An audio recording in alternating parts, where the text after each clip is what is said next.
इकट्ठा किया और कहा, मैं अब एक खास ऐलान करने जा रहा हूँ और तुम सबको इस बात का यकीन करना होगा। मैंने कुछ साल पहले भी बताया था, लेकिन तब भी मेरी बात का किसी ने यकीन नहीं किया था। उसने कहा, आयशा अब इस दुनिया में नहीं रही। वो भूत चुड़ैल नहीं थी, बल्कि हमारी तरह आम इंसान थी। सब लोग गलत समझते थे कि वो चुड़ैल थी, ऐसा हरगज नहीं था। अब वो मर चुकी है, इसकी हवेली बहुत गंदी हो चुकी है। हम सब मिलकर उसे साफ करते हैं और वहां एक मस्जिद बनाते हैं और उसकी रूह के सवाब के लिए दुआ करेंगे।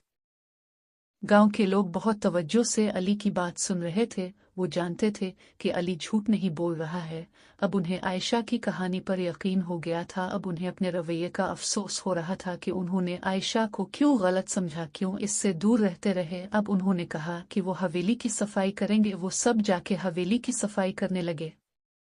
हवेली में झाड़ियां बहुत बड़ी हुई थीं। उन्होंने मिल के वो झाड़ियां काटें और साफ की। पुरानी हवेली का एक एक कमरा साफ किया। अब साफ हो के हर कमरा बहुत चमक रहा था। कोई शक नहीं कि ये हवेली अपने वक्त की शानदार हवेली थी। सफाई के दौरान उन्हें एक अलमारी से आयशा की तस्वीर मिली। उन्होंने वो तस्वीर हाल कमरे की दीवार पर लटका दी ताकि सबको पता चले कि ये आयशा की हवेली है।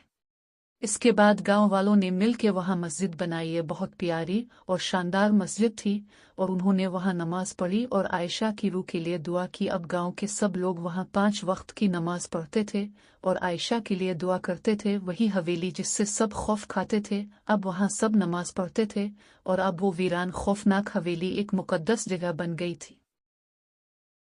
इस दिन के बाद गांव के लोग इस जगह को मुकद्दस जगह समझने लगे। अब वो इसे चुड़ैल की जगह नहीं समझते थे।